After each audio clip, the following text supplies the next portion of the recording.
Podium Podcast. Lo mejor está por escuchar.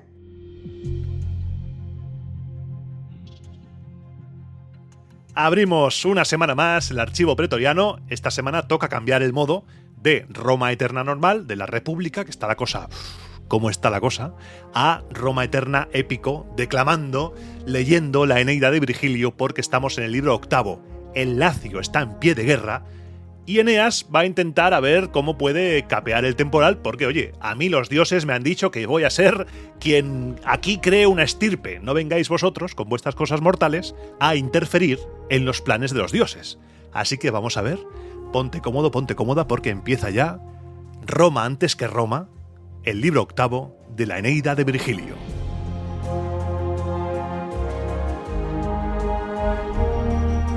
Roma Eterna, una producción de Podium Podcast con Iván Martín. Y empieza con Turno dando la señal de guerra. Apenas alza Turno su estandarte de guerra, desde la ciudadela laurentina, y rompen las cornetas en ronco son, y apenas espolea sus briosos corceles, y entrechoca el bronce de sus armas, cuando pierden los ánimos de paz, y corriendo se agolpa y se conjura todo el Lacio, y sus hombres se desatan en furia, embravecidos. Sus primeros capitanes, Mesapo y Ufente, y con ellos Mecencio, el que desprecia a los dioses, van reuniendo fuerzas de todas partes y despuelvan de brazos sus campos.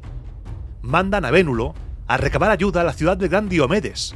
Le encargan que le informe de que los teucros acampan en el Lacio, de que ha arribado Eneas con sus naves y que ha asentado en él sus vencidos penates. Además, quiere que le informen de que este Eneas se dice llamado por los dioses a reinar en el Lacio, que numerosos pueblos se van uniendo a este héroe dardanio y que cunde su nombre por toda la comarca. ¿Qué es lo que está tramando? ¿Qué resultado espera de la lucha? Si le sigue propicia la fortuna, él lo echará de ver mejor que Turno y el mismo rey latino. Así estaban las cosas en el Lacio. De todo se apercibe el héroe del linaje de Laomedonte. El alma le fluctúa en un mar de ansiedad. Vuelve rauda su mente aquí y allí. Tiran de ella sus planes en varias direcciones y gira su zozobra a todas partes, como cuando la trémula lumbre del sol o el disco de la radiante luna reverberan el agua entre los bordes de un caldero de bronce y revuela por todo en derredor en ancho ruedo, y se eleva a los aires y hiere el artesón de un alto techo. Era de noche. Por la tierra toda sumía la fatiga en un profundo sueño a los vivientes, a toda suerte de aves y de brutos, cuando Eneas, el padre de los suyos, turbada el alma por la triste guerra, se tiende en la ribera bajo la fría bóveda del cielo y acaba por rendir su cuerpo al tardo sueño.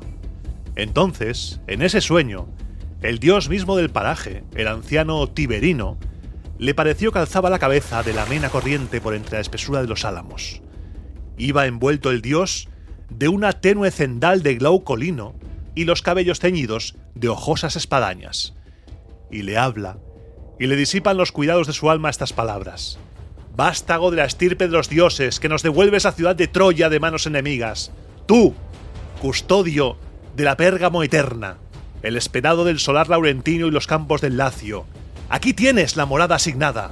Aquí están a seguro tus dioses hogareños. No te vayas. No te asuste la amenaza de guerra». Todo el enojo, todas las iras de los dioses se han calmado ahora, Eneas. Ahora hallarás tendida, no pienses que son quimeras que te suscita el sueño, al pie de las encinas de la orilla una cerda gigante, con sus 30 lechoncillos que acaba de parir, acostada en el suelo, blanca la madre, blancas también las crías colgadas de sus ubres. Ese será el lugar de tu ciudad, ese el descanso fijado a tus fatigas. Partiendo de él, cuando giren su curso 3 decenios, dentro de 30 años, Ascanio ha de fundar la ciudad de Alba, de nombre esclarecido. Y no te vaticino cosas vanas, Eneas. Ahora, en pocas palabras, te voy a declarar, atiéndeme, con qué trazas vas a lograr vencer los riesgos que te acechan. En compañía de su rey Evandro, siguiendo sus banderas, llegaron a estas playas unos árcades, familia descendiente de Palante, y eligiendo un lugar, fundaron la ciudad sobre colinas y por su antecesor Palante la llamaron Palanteo. Viven en incesante guerra con los latinos. Atiende. Asocia tú sus fuerzas con las tuyas. Traba alianza con ellos, Eneas. Te guiaré yo mismo al hilo de mi orilla, río arriba, para que logres remando remontar la corriente.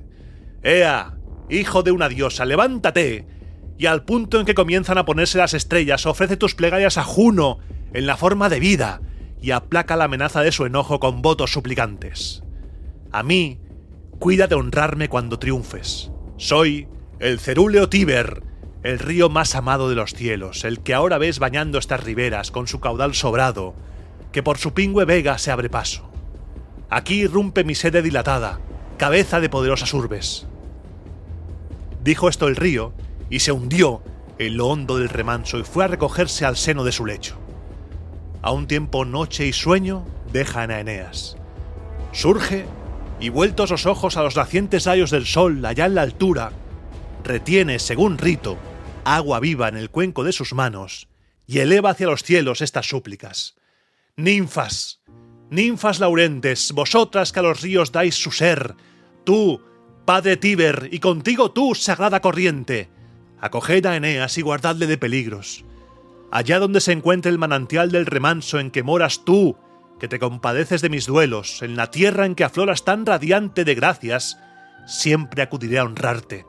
He de colmarte siempre de mis dones, río que arbolas cuernos, que las aguas de Hesperia señoreas. Solo te pido que me asistas y que hagas más patente tu presagio. Dice esto, y de entre sus naves elige una pareja de birremes, las equipa de remos, y a la par arma a sus compañeros. De repente se presenta a su vista una asombrosa señal. Tendida sobre la verde orilla, en la arboleda, divisan una cerda de luciente blancura con sus crías de idéntico color. El fiel Eneas te la ofrece en sacrificio a ti, Juno. Precisamente a ti, excelsa entre las diosas, y la presta ante el ala con sus crías. El Tíber, a lo largo de la noche, sosiega su hervorosa corriente, y refluyendo, refrena su carrera con tan silente calma que a imagen de la paz de un estanque o de una plácida laguna alisa la del agua por ahorrarles trabajo a sus remeros. El Tíber cuidando a Eneas. A su vista, los teucros aceleran con gritos de alegría el viaje comenzado. El embreado abeto se desliza por las aguas del río. Se pasma su caudal y se pasma la arboleda no avezada al intenso relumbre que despiden los broqueles guerreros ni a ver bogar entre las ondas las pintadas bordas. Baten ellos las aguas sin cesar noche y día y salvan las continuas revueltas de su curso, cubierto por las ramas de los variados árboles, y cortan por la fronda verdegueante sobre la llana placidez del agua. Ya había remontado el sol fogoso la mitad de la bóveda del cielo, cuando ven, a lo lejos, los muros, el alcázar y los tejados de las desperdigadas casas que el poderío de Roma ha alzado ahora al firmamento. Entonces, los dominios que poseían su pobreza Evandro enfilan con presura sus proas y se van acercando a la ciudad. Sucedió que aquel día el rey Arcadio rendía el homenaje acostumbrado al hijo poderoso de Anfitrión y a los dioses en un bosque frontero a la ciudad. Anfitrión es Hércules. Estaba allí con él su hijo Palante. Con él todos los mozos principales y el humilde senado iba ofreciendo incienso. Humeaba un vaho tibio de sangre en los altares. Al divisar las altas naves deslizarse entre el umbroso soto e ir batiendo los remos ya en silencio, se aterran a su vista repentina y se levantan todos a un tiempo y se retiran de las mesas huyendo. Intrépido, Palante les prohíbe que interrumpan la fiesta y empuñando su lanza parte raudo a su encuentro y desde un altozano dice: «¡Guerreros! ¿Qué motivo os ha impulsado a explorar rutas desconocidas? ¿A dónde vais?». Les grita: «¿De qué raza sois? ¿De qué patria venís? ¿Nos traéis paz o nos traéis guerra?». Entonces el jefe Eneas, desde lo alto de su nave, les habla al mismo tiempo que les tiende una mano en la que porta un ramo de olivo portador de la paz. «Somos troyanos los que ves, las armas enemigas del Lacio, que a unos prófugos les fuerza desdeñosos a la guerra. Venimos a buscar a Evandro. Llevadle este mensaje, que han llegado unos jefes elegidos dardanios a pedirle alianza en la lucha». Enmudece de asombro Palante al escuchar el nombre de Eneas. «Desembarca, quien quiera que seas. Habla tú mismo con mi padre y como huésped entra en nuestra casa». Y le toma de la mano y se la estrecha aprieta y largamente. y avanzando penetran en el bosque y se alejan del río. Entonces habla Eneas al rey con palabras amigas y le dice: «Oh, el mejor de los griegos, ante quien ha querido la fortuna que acuda suplicante con estos ramos ataviados de ínfulas. No me ha hecho recelar tu condición de jefe de los dánaos ni de Árcade, ni que te hayas unido por estirpe con los 2 hijos de Atreo. Es mi valor, y los santos oráculos divinos, el origen común de nuestros ascendientes, y tu fama, extendida por el mundo, lo que me une contigo y me ha traído hasta aquí de buen grado, siguiendo los designios de los hados. Dárdano, el primer padre y fundador de la ciudad de Ilión, nacido, según dicen, de los griegos, de la Electra de Atlante, se trasladó a la Tróade. A Electra le dio el ser el poderoso Atlante, el que en su hombro sostenta la bóveda celeste.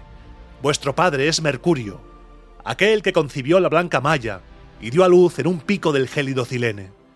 Pero a Maya, si damos algún crédito a lo que hemos oído, Atlante es quien la engendra, el mismo Atlante que alza la bóveda estrellada. Así, nuestras estrellas son 2 ramas, las 2 de un mismo tronco. Fiado en esto, no he pensado en mandarte emisarios ni he usado amaño alguno para acercarme a ti. Yo mismo he venido, expuesto a todo, a suplicar ayuda en tus umbrales. El mismo pueblo daunio que te hostiga nos acosa también en despiadada guerra. Cree que si nos expulsa nada va a impedirles someter a su yugo Hesperia entera y todo el mar que baña sus orillas por oriente y poniente. Acepta la palabra que te doy y dame tú la tuya. Tenemos corazones valientes en la guerra, jóvenes animosos probados ya en los riesgos». Tras esto dejó de hablar Eneas. Hacía ya rato que recorría Evandro con la mirada el rostro y los ojos y la figura toda del que hablaba, de Eneas, estaba estudiando, y al poco rato le dijo: «Qué a gusto te acojo y reconozco en ti al más valeroso de los teucros. Cómo vuelve a mi mente la manera de hablar de tu padre, el gran Anquises, su voz y sus facciones. Lo recuerdo. Fue durante aquel viaje que hizo Príamo, el hijo de Laomedonte, al reino de Hesíone, su hermana, a Salamina, y pasó desde allí a la helada comarca de la Arcadia. Era yo adolescente, sombreaba a mis mejillas en flor el primer bozo. Contemplaba entonces asombrado a los jefes troyanos. Me asombraba mirando a su príncipe, hijo de Laomedonte, pero entre todos descollaba Anquises. Se me encendía el corazón de mozo en deseos de hablarle y de estrechar su mano con la mía. Me acerqué y le conduje enardecido a la ciudad de Feneo. Él me dio al separarnos una aljaba magnífica, con sus saetas licias y una clámide, entretejida en oro y un par de frenos áureos que pertenecen ahora a mi palante, a mi hijo. Así que esta es la mano que buscáis. La estrecho con la vuestra en señal de alianza. Y tan pronto como vuelva mañana a iluminar la tierra el nuevo día, os dejaré marcharos satisfechos con la escolta y los recursos con que pienso ayudaros. En tanto, pues habéis llegado como amigos, celebrad de grado con nosotros estas fiestas anuales, no podemos diferirlas, no podemos aplazarlas, y familiarizaos con vuestros aliados en la mesa desde ahora». Dicho esto, Evandro manda que reponga los manjares, porque recuerda que se habían ido corriendo, los manjares y las copas, que habían retirado también, y él mismo va sentando a sus huéspedes y a Eneas lo acomoda en un asiento de madera de arce, cubierto con la piel de un velludo león. Jóvenes escogidos y el sacerdote mismo del altar se afanan en servirles carne asada de toro y colman los cestillos con los dones de Ceres bien heñidos. Y les escancian el licor de Baco, el vino, y Eneas y con él la juventud troyana comparte un lomo entero de buey y las entrañas inmoladas. Satisfecha ya el hambre y aplacado el apetito, el rey Evandro dice: «Este culto, que todos los años celebramos con la ritual comida, y este altar, de tan alto valedor, no nos lo ha impuesto vana superstición y el desprecio de los antiguos dioses. Lo observamos renovando con él, huésped troyano, los honores debidos por habernos librado de un horrible peligro. Pon la vista primero en esa peña colgada de los riscos. Mira cómo está allí la mole desgajada y la manida desierta sobre el monte y los pedruscos precipitados en desplome ingente. Allí hubo en otro tiempo una cueva apartada, espaciosa, profunda, inaccesible a los rayos del sol, donde moraba Caco, hombre monstruoso, de horrenda catadura. Siempre humeaba el suelo de su cueva con la sangre reciente de sus víctimas. Pálidos rostros de hombres de repelente podre pendían como un reto de su umbral. Era Vulcano el padre de aquel monstruo. Cuando movía su imponente mole, vomitaba su boca llamaradas del embreado fuego de su padre. A nosotros también, oyendo nuestras ansias, nos mandó al cabo del tiempo la venida y la ayuda de un dios. Pues entonces llegó el gran vengador, Alcides, engreído con la muerte y los despojos cobrados a Gerión, el gigante de 3 cuerpos. Seguía este camino apacentando ufano sus corpulentos toros. Cubría la vacada del valle y la ribera del río, pero Caco, en furioso desvarío, resuelto a que no hubiera felonía ni fraude que no llevara a cabo, o intentara al menos osadía, le hurta de sus establos 4 toros arrogantes de alzada y otras tantas novillas de llamativa estampa. Y para que las huellas no indicasen el rumbo directo hacia la cueva para no incriminarse a sí mismo, los va arrastrando hacia ella tirando de la cola, y las pisadas en dirección contraria ocultan su rapiña en las sombras de la roca. No había indicio alguno que guiase en la busca hacia esa cueva, pero cuando repuesta de pasto la vacada, la sacaba el hijo de Anfitrión, de Hércules, de sus establos, y estaba ya prestándose a la marcha, los toros, ya en camino, comienzan a mugir, y llena su quejumbre el ámbito del bosque, y deja resonando las colinas con esos mugidos. Entonces, respondió una novilla rompiendo en un mugido por la oquedad inmensa de la cueva, y frustró los planes de Caco allá en su encierro. Entonces sí que Alcides, dolorido, le borbotea el pecho negra hiel. Arma entonces raudo su mano con la pesada clava erizada de nudos y corriendo se dirige hacia la cumbre del enhiesto monte. Los nuestros ven entonces por vez primera a Caco amedrentado, con la mirada aturdida. Huye en el mismo instante, más ligero que el euro, camino de la cueva. El miedo le pone alas en los pies. Cuando se encierra dentro, y rotas las cadenas deja caer de lo alto la gigantesca peña que el arte de su padre había allí colgado de férreos eslabones, y bloquea con su mole la entrada bien segura, de pronto ya está allí furioso el de Tirinte mirando cada parte del umbral. Dirigía los ojos en todas direcciones, rechinando los dientes. Recorre ardiendo en ira todo el monte Aventino 3 veces. 3 veces intenta remover la peña de la entrada y 3 veces se vuelve a sentar en el valle rendido de la fatiga. Había allí plantado un picacho de roca, todo a su alrededor cortado a filo. Este picacho se alzaba sobre el flanco de entrada de la cueva, de altura impresionante, asilo acogedor donde anidaban las aves de rapiña. Como estaba su cima inclinada hacia el río por la izquierda, le impele a viva fuerza a la derecha y con el empujón la descuaja de sus hondas raíces. De repente la roca se desploma. Retumba a su caída todo el cielo. Salta hendida a la orilla. Retrocede aterrada la corriente del río. Entonces aparece al descubierto la caverna de Caco, su espacioso palacio.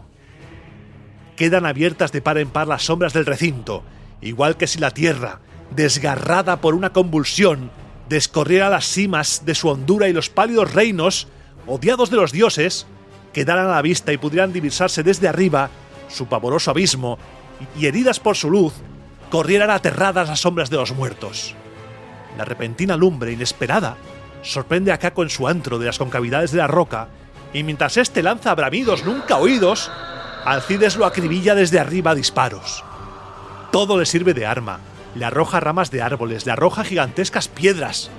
Caco entonces, viendo que no le queda ningún medio de escapar del peligro, vomita por sus fauces, maravilla el prodigio, un turbión de humo que envuelve en cegadora oscuridad todo el antro y lo oculta a la vista, y adensa por la cueva, caliginosa noche entremezclada de fuego y de tinieblas.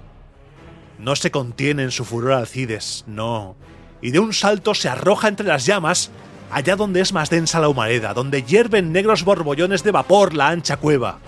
Y mientras sigue Caco vomitando en la sombra impotentes llamaradas, allí mismo lo agarra, le prende las argollas de sus brazos, le aprieta y le estrangula hasta hacerle saltar los ojos de las cuencas y dejarle sin sangre la garganta. Descuajada la puerta, queda de par en par la sombría guarida, y las vacas robadas, las rapiñas que porfió en negar, aparecen patentes a la luz. El cadáver repelente lo arrastran hacia afuera por los pies.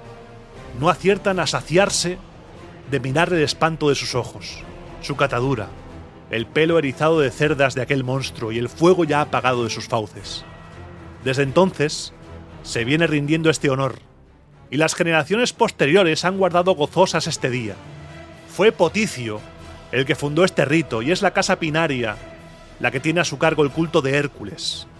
Poticio alzó este altar aquí en el bosque, el altar que siempre llamaremos nuestro altar mayor, siempre será el altar mayor para nosotros. Bajo un poco la música, porque esto es muy importante. Estamos ahora mismo situados, según, claro, la leyenda, pero podemos situarnos físicamente, en el altar de Hércules. El altar de Hércules está en el Foro Boario, en Roma, y está debajo de la iglesia famosa por la Boca de la Verità. Debajo todavía hay restos del ara máxima de Hércules. Subo la música y volvemos al relato. Porque Evandro, después de esta maravillosa historia llena de violencia y de caco y de esto, le dice a Eneas: ¡Ea, guerreros! Ceñíos de guirnaldas los cabellos para honrar hazaña tan egregia, e invocando a nuestro Dios común, adelantad la copa en vuestra mano y ofrecedle de grado libaciones de vino. Dejó de hablar y al punto sombreó sus cabellos un festón verde y blanco del álamo de Alcides. Y quedaron las hojas colgando de su frente, y la copa sagrada le llenaba la mano. Todos raudos, gozosos, vierten su libación sobre las mesas y elevan sus plegarias a los dioses. Entretanto, la tarde se aproxima bajando la pendiente del Olimpo, y ya avanza la fila de los prestes. Al frente va Poticio, ceñidos, como es uso, de pieles con la antorcha en la mano. Abastecen con sus ofrendas las sagradas mesas y colman sus altares las bandejas repletas. Y los salios acuden a cantar, en torno de las alas humeantes, prendidos a sus sienes ramos de álamo. Va el coro de los jóvenes a un lado, los ancianos al otro. Ensalzan con sus cantos los loores y las proezas de Hércules. Primero, cómo ahogó 2 sierpes en su mano cuando era pequeño, los monstruos que le había mandado su madrastra, cómo arrumbó en la guerra 2 ciudades egregias, la de Troya y Ecalia, y soportó los riesgos de 1000 pruebas al servicio del rey Euristeo, cumpliendo los designios de la inicua Jano. Tú, invicto, diste muerte por obra de tu brazo a los centauros, los seres de 2 formas nacidos de la nube, Ileo y Folo, tú, al espanto de Creta y al enorme león bajo la roca de Nemea. Tembló a tu vista la laguna Estigia, a tu vista tembló el guardián del orco en su antro ensangrentado recostado en su osambre a medio roer. Ni te espantó Vestigio ni el talludo Tifeo empuñando sus armas, ni se turbó tu mente cuando la ira de Lerna tendió a tu alrededor su sarta de cabezas. Salve, hijo verdadero de Júpiter, que añades a los dioses nueva gloria. Asístenos y acude favorable con buen pie a tu sagrado rito. Así celebraban con cantos sus proezas, y ensalzan por remate la caverna de Caco y las llamas que el monstruo vomita por su boca. Y a su clamor resuena todo el bosque y devuelven el eco de los collados.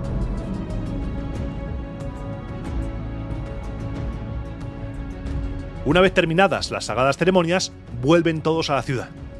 El rey camina cargado por el peso de los años. Lleva en su compañía a Eneas y junto a él a su hijo, y charlan durante el camino.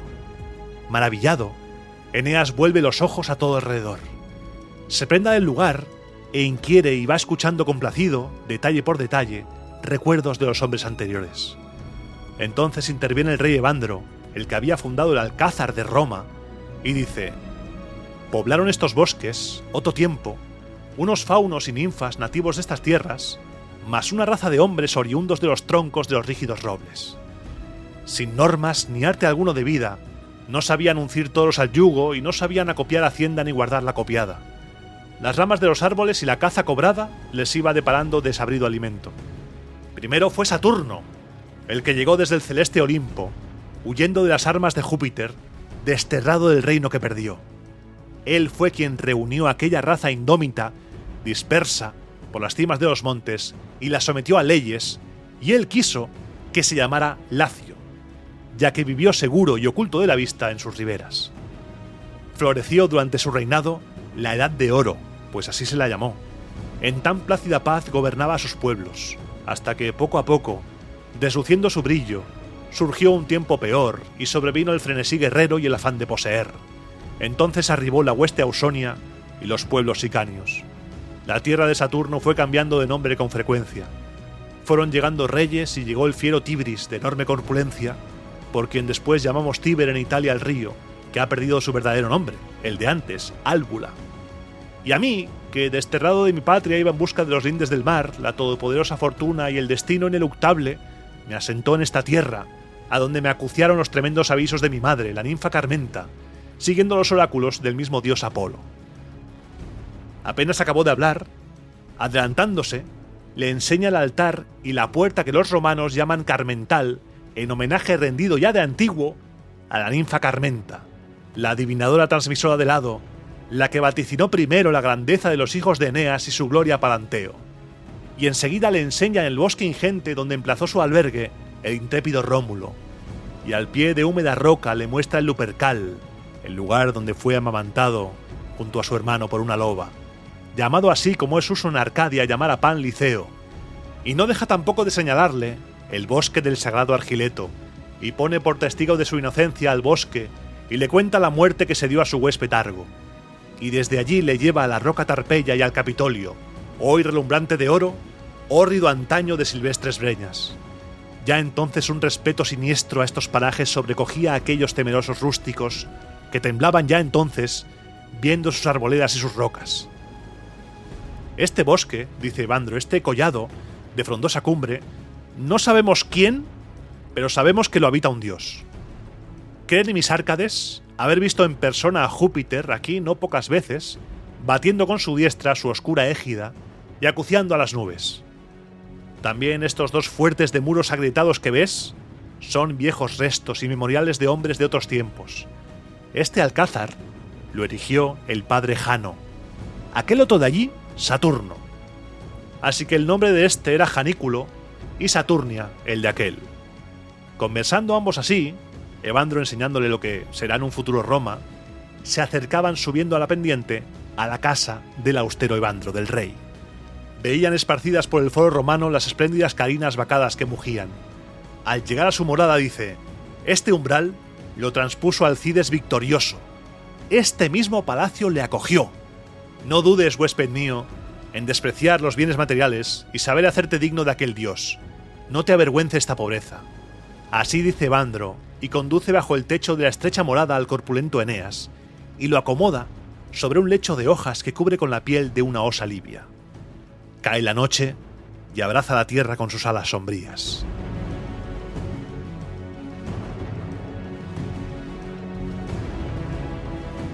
Venus, estremecido su corazón de madre de temor no infundado, conmovida ante las amenazas y la fiera revuelta de los laurentes, se dirige a Vulcano y comienza así a hablarle en su tálamo de oro e infunde amor divino a sus palabras. Mientras 10 argivos asolaron Pérgamo y sus alcázares, y condenados por el hado a caer entre llamas enemigas, no pedí ayuda alguna para su desventura, ni las armas que forja tu destreza y tu poder, ni pretendí imponerte, esposo queridísimo, un esfuerzo penoso inútilmente, aunque debía tanto a los hijos de Príamo y me había costado muchas lágrimas los duros trances que pasaba Eneas. Ahora ha plantado pie por mandato de Júpiter en la costa de los Rútulos. Por eso, yo, que nunca lo he pedido, acudo a ti ahora en súplica y demando de tu poder divino, que venero, armas para mi hijo, como pide una madre para el suyo. Bien consiguió ablandarte con sus lágrimas la hija de Nereo, Tetis, no menos que la esposa de Titono. Mira qué pueblos han aliado. Mira qué ciudades cerrados sus portones aguzan sus armas contra mí para ruina de los míos. Dejó de hablar la diosa, y como él vacilaba, ella pasa sus brazos de nieve por un lado y por otro en torno de él y le acaricia con su dulce abrazo. Al instante, y ojo aquí la finura de lo que te está contando Virgilio, él, Vulcano, percibe la llama acostumbrada y por su médula se le adentra el ardor bien conocido, y cunde por sus miembros enervados, igual que la centella, que salta a veces de tronante nube y corre su vibrante reguero de fuego hendiendo el cielo. Bien lo advierte la esposa, y se alegra del logro de su ardid, segura como está de su belleza. Bajo la música. Tapa los oídos si hay algún menor cerca. ¿Ya? ¿Sí? Vulcano se ha puesto palotísimo. Directamente. Qué finura, ¿eh? Ojo, ¿cómo lo dice, eh? Percibe la llama acostumbrada y por su médula se le adentra el ardor bien conocido y cunde por sus miembros enervados, igual que la centella que salta a veces del tronante nube y corre su vibrante reguero de fuego hendiendo el cielo. Ojo, ¿eh? Ojo. Puedes destapar las orejas de los menores que haya por aquí. Subo música. Y el dios, encadenado por ese amor que no puede morir, le dice: ¿a qué buscas tan lejos argumentos? ¿Dónde ha ido a parar tu confianza en mí, diosa? Si me hubieras tenido el mismo amor que ahora me tienes, aún entonces podía haber yo armado a tus troyanos, me estaba permitido. Ni el Padre Omnipotente ni el decreto del hado impedían que Troya siguiera en pie, ni que viviera Príamo otros 10 años más. Y ahora, si te decides a combatir, si esa es tu intención, ¿cuántos esfuerzos me has dado prometer con mi deseo? ¿Cuánto puede forjarse con el hierro o la fusión de oro y de plata? ¿Cuánto alcanzan a hacer mis forjas y mis fuelles? Deja de suplicármelo y no dudes de tu propio poder. Dice esto y le da el abrazo deseado y hundido en el regazo de su esposa, abandona sus miembros a un plácido sopor. Bajo la música han pasado cositas. Subo la música. Y al punto mismo en que el primer descanso había ya ahuyentado de él el sueño, mediada la carrera de la noche que ya iba declinando, a la hora en que la dueña de la casa, obligada a hacer frente a la vida con su rueca y la humilde tarea de Minerva, aviva el fuego dormido en la ceniza y, añadiendo la noche a sus quehaceres, ocupa a sus criadas en hilar un gran copo a la luz de la lámpara por guardar casto el lecho de su esposo y sacar adelante a sus pequeños. De igual modo el potente dios del fuego, y no ahora más tardía, surge del blando tálamo y se apresta al trabajo de su fragua. A la vera de un flanco de Sicilia, junto a la Eolia Lípari, se alza una isla del mar enhiesta en farallones humeantes. Resuena atronadora debajo una caverna, y los antros del Etna que socavan las fraguas de los cíclopes. A los potentes golpes el eco de los yunques devuelve su gemido. Chirría en las cavernas la masa del metal de los cálibes y jadea la llama en las hornazas. Allí mora Vulcano. Por él recibe la isla el nombre de Vulcania. Y allí, en aquel instante, baja el Señor del Fuego desde lo alto del cielo. Iban batiendo el hierro en su antro inmenso los cíclopes, el del trueno, el del rayo y el del yunque de fuego, este desnudo. Tenían en las manos empezado ya un rayo, de los muchos que arroja el Padre de los Dioses por todo el haz del cielo, bruñido de una parte, sin acabar de la otra todavía. Le habían añadido 3 radios de granizo, 3 de lluviosas nubes, 3 de llamas rutilantes y otros 3 de veloz viento del sur. Ahora estaban mezclándole llamas aterradoras y retumbos y el espanto que sigue a su furiosa llamarada.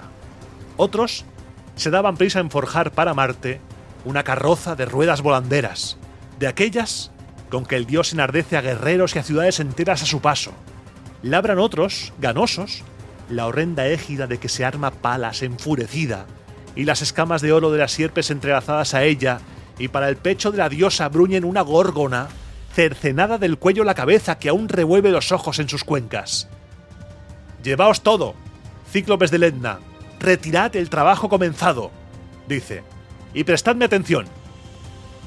Hay que forjar las armas para un bravo guerrero. Ahora habéis menester de vuestras fuerzas, ahora de la presteza de esas manos y de todo vuestro arte y maestría. ¡Daos prisa!». No dice más. Se vuelcan todos sobre el yunque, repartido el trabajo por igual.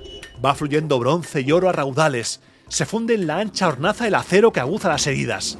Moldean un escudo gigantesco capaz de resistir él solo contra todos los dardos que le arrojen los latinos. Traban ruedo con ruedo 7 planchas. Unos toman el aire por una parte con ventosos fuelles y por otra la expelen. Templan otros el bronce en el agua del lago que chirría. Gime el antro a los golpes de los yunques. Alzan uno tras otro los brazos a compás, con imponente brillo, y voltean los dientes de las tenazas la encendida masa. Mientras el dios de Lemnos, Vulcano, acelera el trabajo en la ribera Eolia, sobresaltan a Evandro en su humilde morada, la vivificadora luz del día y los cantos matutinos en que rompen los pájaros debajo de su alar. Se levanta el anciano, acomoda la túnica a sus miembros y enlaza sus sandalias tirrenas a las plantas de los pies. Después se cuelga al hombro su espada de Tegea, que pende a su costado, y se echa encima una piel de pantera que cae flotando sobre el brazo izquierdo. Corren delante de él, bajando de la altura del umbral, sus 2 perros. Sus guardas, que acompañan los pasos de su dueño. Se encaminaban al retirado albergue de su huésped Eneas, recordando la charla y la ayuda prometida. No menos madrugador venía hacia él Eneas. Acompañaba a aquel su hijo Palante, Acates a Eneas. Se reúnen y se estrechan las manos. Toman asiento en medio del umbral y al cabo, aprovechando la ocasión, disfrutan de la charla. Habla primero el rey. Capitán, el más grande de los teucros, mientras vivas, jamás podré admitir que el imperio troyano y su poder han sido destruidos.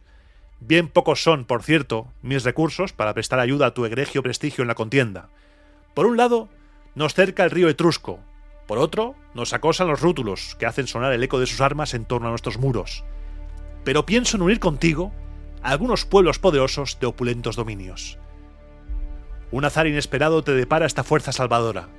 Vienes donde los hados te reclaman, pues no lejos de aquí se halla fundada sobre vetusta roca la ciudad de Agila, en donde tiempo atrás un pueblo lidio afamado en la guerra se asentó en las alturas de los montes etruscos. Fue próspera ciudad por largo tiempo. Al cabo, el rey Mecencio la vino a someter a su arrogante mando por la fuerza de sus crueles armas. Pero, ¿para qué recordar sus infames matanzas? ¿Para qué recordar la crueldad sin nombre del tirano? Que los dioses reserven los mismos sufrimientos a Mecencio y a su estirpe que ellos mismos causaron.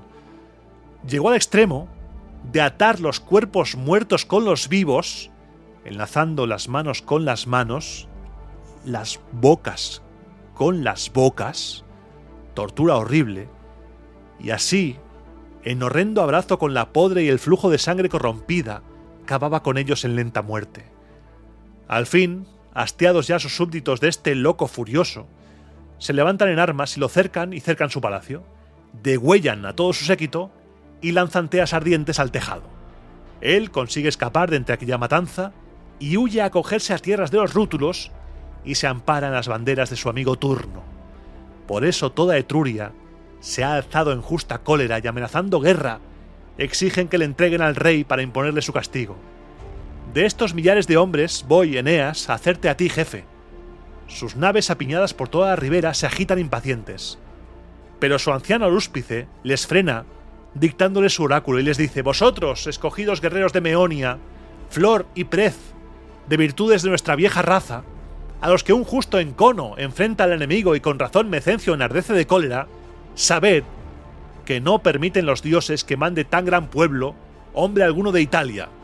Elegid un jefe extranjero. Ante este oráculo, ya ha acampado el ejército etrusco en ese llano. Le ha aterrado el aviso de los dioses.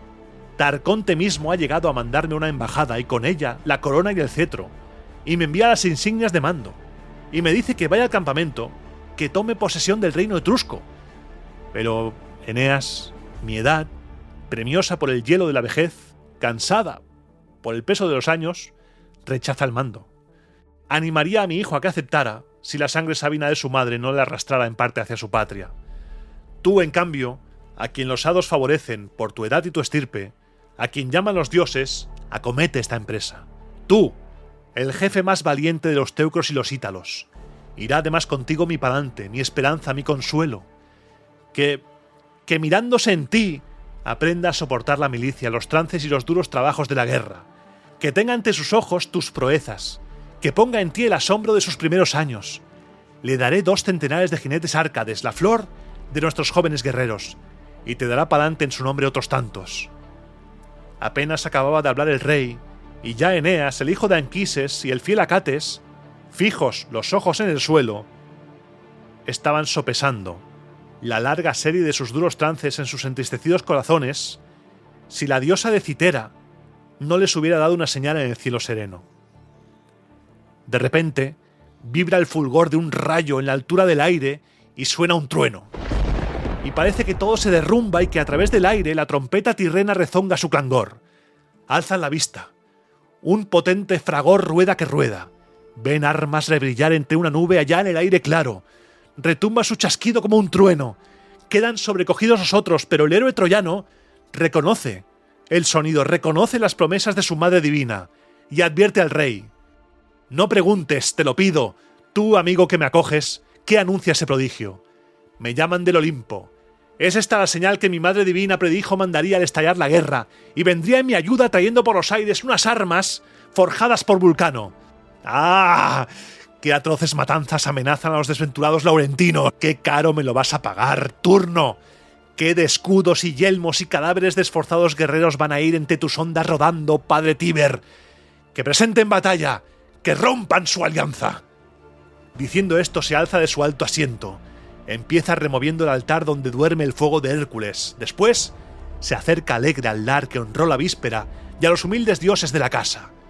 Evandro sacrifica, como es uso, escogidas corderas de 2 años. Y a par de él van haciendo otro tanto los guerreros troyanos. Y se dirige Eneas a las naves y va a ver a sus hombres, y de entre ellos elige los que destacan más por su valor. Los demás navegan río abajo sin esfuerzo a favor de la corriente, para llevar a Ascanio noticias del suceso y de su padre. Proveen de caballos a los teucros que van a los campos tirrenos. Para Eneas, destacan un corcel escogido entre todos, todo él enjaezado de una piel rojiza de león que relucía con sus zarpas de oro. La fama, en un instante, difunde la noticia por el parvo poblado. Unos jinetes cabalgan raudos hacia el umbral del río Etrusco. Las madres alarmadas redoblan sus promesas. El temor va haciendo más cercano el peligro, y se va agigantando a sus ojos la imagen del dios Marte. El padre Evandro, entonces, estrechando la mano del hijo que se va, se abraza a él y prorrumpe sin poder sacar el llanto. ¡Ay! Si quisiera Júpiter devolverme mis años juveniles, como era entonces cuando al pie de los muros de Preneste arrollé la vanguardia de enemigos y quemé vencedor pilas de escudos y mandó mi brazo, a las cimas del Tártaro al rey Érulo, aquel a quien su madre Feronia, horroriza contarlo, le dio al nacer 3 vidas. Le era dado vestir 3 armaduras. 3 veces era fuerza darle muerte. Pues le arrancó las 3, mi brazo le arrancó las 3, con sus 3 armaduras. Nada podría ahora despegarme, hijo mío, de la dulzura de este abrazo. Ni Mecencio me hubiera escarnecido en mi misma frontera, ni me hubiese causado con su espada tan cruel mortandad, ni dejado viuda de tantos hombres la ciudad. Pero vosotros, poderes de la altura, y tú, Júpiter, egregio soberano de los dioses, tened piedad de este rey Árcade, os lo pido, y escuchadme. Si vuestra voluntad, si mis hados me guardan incólume a palante, si vivo nada más para volver a verle y juntarme con él, pido seguir viviendo, contento con soportar toda clase de pruebas. Pero si me amenazas, Fortuna, con un trance imposible de expresar con palabras, déjame, ahora mismo, cortar los lazos de esta odiosa vida. Mientras aún mi ansiedad se vuelve a un lado y a otro, mientras aún mi esperanza no adivina el futuro, mientras a ti, hijo mío, el único y tardío gozo mío, te tengo entre mis brazos antes de que la nueva más cruel llegue a herir mis oídos. Estas palabras exhalaba el padre en el último adiós. Sus sirvientes lo retiran desmayado a su casa.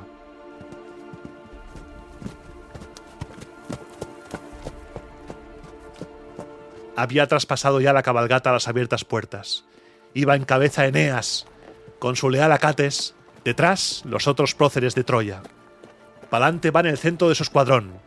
Destaca con su clámide y su broquel pintado, lo mismo que la estrella mañanera que ama Venus más que la lumbre de los otros astros, cuando alza al cielo su divino rostro, húmedo todavía, de las ondas del mar, y pone en fuga las oscuras sombras. Las madres temblorosas, en pie desde los muros, siguen con la mirada la polvorienta nube y las escuadras de lustroso bronce. Ya la columna en armas cabalgando entre jaras corta por todo atajo del camino. Se eleva un griterío, y en escuadrón formado los cascos baten el reseco llano con su cuádruple son. Junto al gélido río que baña Caere, había un bosque inmenso, tenido por sagrado en todo el derredor, por la veneración de sus mayores. Lo cercan curvos cerros que ciñe negro abeto con su fronda. Es fama que a Silvano, el dios de las campiñas y rebaños, consagraron el bosque y un disanto los antiguos pelasgos, que fueron los primeros que ocuparon antaño los confines latinos. No distantes de allí, Tarcón y sus tirrenos tenían sus reales a seguro por la naturaleza del lugar. De lo alto del collado se podía avistar todas sus tropas. Desplegaban sus tiendas por el ancho haz de los llanos. Allí, El jefe Eneas hace alto con su leva de guerreros y reparan jinetes y caballos su fatiga. Pero la diosa Venus había ya bajado a traerle sus dones, radiante de blancura, entre las nubes del cielo. Apenas desde lejos acierta a ver a su hijo en el fondo del valle, a solas en la orilla de la helada corriente.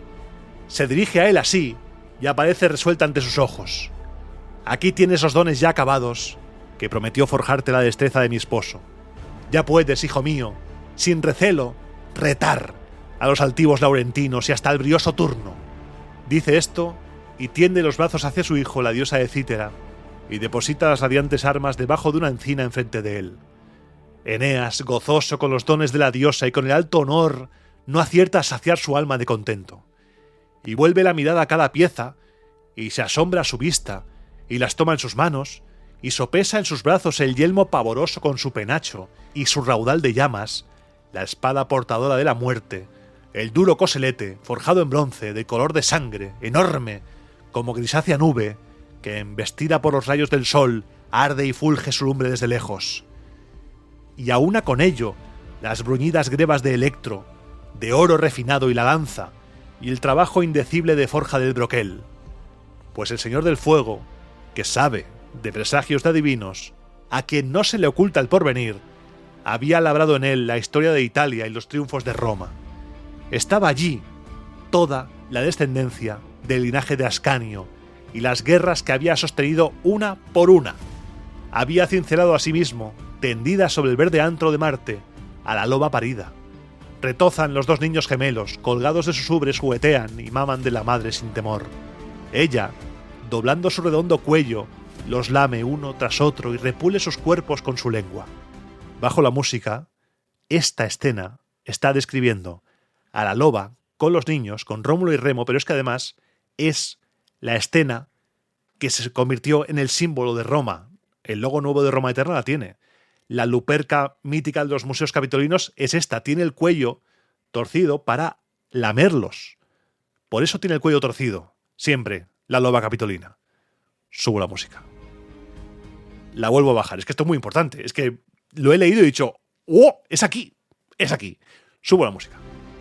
Cerca de ellos se había puesto a Roma y las Sabinas secuestradas de entre la concurrencia sentada por las gradas mientras se celebraban grandes juegos de circo. Al punto estalla nueva guerra entre el pueblo de Rómulo y el viejo Tacio y su severa Cures. Luego, los mismos reyes, dejando de luchar, estaban en pie, armados ante el altar de Júpiter, con la copa en la mano, y establecen un pacto de alianza inmolando una cerda. Y dos cuadrigas cercanas, acuciadas en dirección contraria, descuartizan a Meto. Meto Fufecio, debo añadir, pues debiste, Albano, cumplir lo prometido. Y Tulo Hostilio, va arrastrando por el bosque los miembros del perjuro, y las zarzas salpicadas destilan el rocío de su sangre. Allí estaba Porsena, que ordenaba acoger a Tarquinio el soberbio expulsado y apremiaba con imponente asedio la ciudad. Y los hijos de Eneas se lanzan a las armas para salvar la libertad. Allí verías a Porsena, retrato de la misma indignación, de aspecto amenazante por la audacia de Cocles, de desgarrar el puente, y la hazaña de Clelia, que rompe sus cadenas y pasa a nado el Tíber.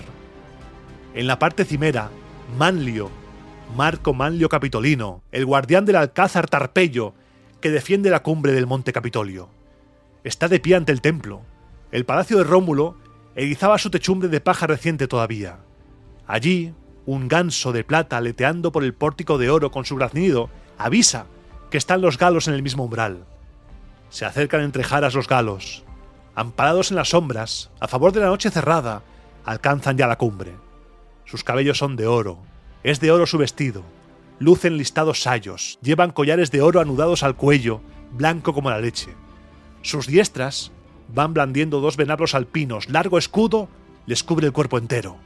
Allí Vulcano había cincelado a los salios danzando, a los lupercos desnudos, los bonetes picudos con sus borlas de lana, los escudos caídos del cielo y los mullidos carros en que castas matronas desfilaban por la ciudad portando los objetos de culto. Añade más allá la morada del Tártaro, el alto umbral del reino del Plutón y el castigo de los crímenes. Y a ti, Catilina, colgado de un peñasco a punto de caer, temblando ante la cara de las furias. Y aparte los justos y Catón, que les va dictando leyes. En el centro tendíase a la vista el hervoroso mar labrado en oro. Las olas verde-azules espumaban sus randas albeantes, y en derredor, delfines relucientes de plata iban batiendo en círculo con sus colas el ponto y hendían su oleaje. Podían verse en medio broncíneas naves del combate de Accio, y hervir todo el Leucate en formación de guerra, y los relumbres de oro de las olas. A un lado, Augusto César lleva a Italia al combate, senadores y pueblo con sus penates y sus grandes dioses. Está en pie sobre lo alto de la popa. Brota doble haz de llamas de sus radiantes sienes y sobre su cabeza resplandece la estrella de su padre, el divino Julio. Agripa, en otro lado, a favor de los vientos y los dioses, va guiando su línea de navíos. En sus sienes relumbra la corona naval, orlada de esperones, egregio distintivo de la guerra. Enfrente Antonio, con sus tropas bárbaras, con la variada traza de sus armas, vencedor de los pueblos de la Aurora y orilla del Mar Rojo, trae a Egipto consigo y a la fuerza del oriente, la remota Bactriana, y le sigue, oh Baldón, su esposa egipcia. Se lanzan todos a una, rasgando el haz del mar, que borbollea espuma al golpe de los remos girados hacia atrás y los tres esperones de las proas. Ponen rumbo a alta mar. Creerías estar viendo a las Cícladas, desgajadas, atravesar a nado el oleaje o entrechocar encumbradas montañas con montañas. Con tan ingentes moles, los marinos embisten a las popas torreadas. Se cruzan teas de inflamada estopa y el hierro volandero de los dardos. Se ven los campos de Neptuno tintos de fresca sangre derramada. La reina está en el centro, convocando a los suyos al son del sistro patrio. No ha visto todavía a los dos áspides que acechan a su espalda. Dioses de toda raza y aterradora catadura, y el ladrador Anubis empuñan sus venablos contra Neptuno y Venus y la misma Minerva. Marte, labrado en hierro, arremete airado en medio del combate. Por el aire van aleando las odiosas furias, y desgarrado el manto, avanza alborozada la discordia, y le sigue Belona, con el látigo salpicado de sangre. Lo advierte Apolo, el de Accio, y apresta al punto el arco allá en la altura. Aterrado a su vista todo Egipto y la India y toda Arabia y todos los sabeos, van dándose a la fuga. Se ve a la misma reina invocando a los vientos, y desplegar las velas y hasta el instante de soltar las jarcias. La había cincelado el dios del fuego, en medio del estrago, pálida por la muerte ya inminente, llevada por el viento Yapige a través de las olas. Y enfrente de ella, el Nilo, corpulento, entristecido, descorriendo de par en par su manto y llamando a los vencidos a ampararse entre los sueltos pliegues de su regazo. Pero César Augusto, cruzando en su carroza el recinto de Roma con los honores de su triple triunfo, les dedica su inmortal don votivo a los dioses de Italia y consagra por toda la ciudad 3 centenares de grandiosos templos. Estallan de alegría, de festejos y vítores las calles. En cada templo un coro de matronas. En todos sus altares y ante ellos, los novillos inmolados cubriendo todo el suelo. El mismo Augusto, sentado en el umbral blanco de nieve del radiante Febo, va mirando los dones de los pueblos y los cuelga de sus soberbias puertas. Pasan en larga hilera los vencidos, tan diversos en su atuendo y sus armas como en su habla. Había allí Vulcano modelado la tribu de los nómadas, los africanos de flotante veste, los léleges, los carios, los gelonos armados de saetas. El Éufrates fluía mansa ya la altivez de su corriente. Pasaban los morinos que pueblan los remotos confines de la tierra, el Rin bicorne, los indómitos Dajas, el río Araxes resentido por su puente. Eneas, asombrado, contempla estas escenas del broquel de Vulcano, don materno. Desconoce los hechos, pero goza mirando las figuras y carga a sus espaldas la gloria y los destinos de sus nietos.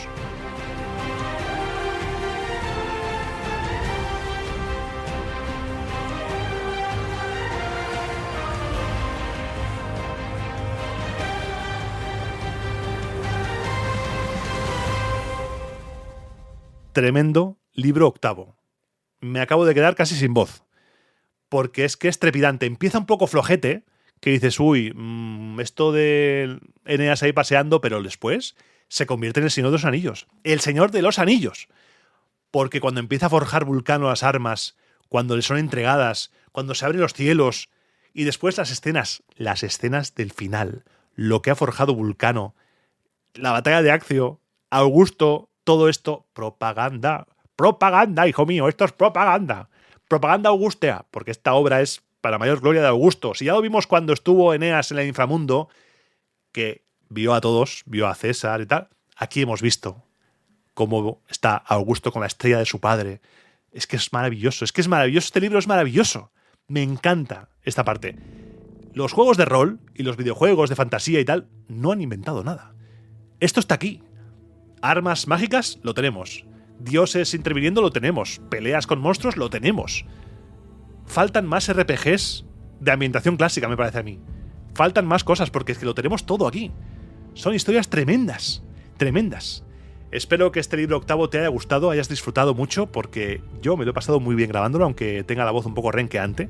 Voy a beber agua ahora cuando acabe de grabar, porque aquí no se bebe agua porque no es una sección sin música canónica. Aquí no es sección sin música. Ah, pero no tiene música, Iván. Ah, pero no es. No es. Pero tengo aquí el agua, ¿eh? No te creas tú que no. Así que hoy me despido ya, no sin antes desearte, como siempre, desearos a ti y a los tuyos una feliz semana, que estéis bien, que estéis todos bien, que empecéis este buen tiempo que hace en este lado del mundo, o el invierno en el otro lado del mundo, lo mejor posible, y te espero la semana que viene, pasaré lista, en el próximo programa de Roma a Eterna.